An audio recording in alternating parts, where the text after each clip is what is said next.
সবাইকে আসসালামু আলাইকুম। আশা করছি সবাই ভালো আছেন। আমি আজকে আমাদের এই ছোট্ট ভিডিওর মাধ্যমে আপনাদেরকে কয়েকটা গুরুত্বপূর্ণ কথা বলতে চাই। আপনারা অনেকে আমাকে ইনবক্সে মেসেজ করেন যে আপু রিলস মনিটাইজেশন পেয়েছেন কিনা এবং কিভাবে আমি রিলস মনিটাইজেশন পেতে পারি। এজন্য আমি বলবো সবসময় বেশি বেশি করে রিলস আপলোড করেন। দিনে 2 থেকে 3টা রিলস আপলোড করেন প্রথম অবস্থায়।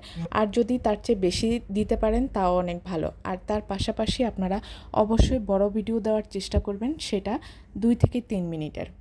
তাহলে খুব সহজে আপনারা রিলস মনিটাইজেশন পেয়ে যাবেন। আর ইনস্ট্রিম অ্যাডসের কথা যারা বলেন, আপনারা একটু ধৈর্য সহকারে কাজ করে যান। যখন আপনার ক্রাইটেরিয়াগুলো ফিল আপ হয়ে যাবে, ইনশাল্লাহ এমনিতেই মনিটাইজেশন পেয়ে যাবেন। তাছাড়া অনেকেই প্রশ্ন করছেন যে আপু ফলোয়ার বাড়াতে পারছি না, এক্ষেত্রে কি করব? ফলোয়ার বাড়াতে পারছেন না, এটা নিয়ে দুশ্চিন্তা করার কিছু নাই।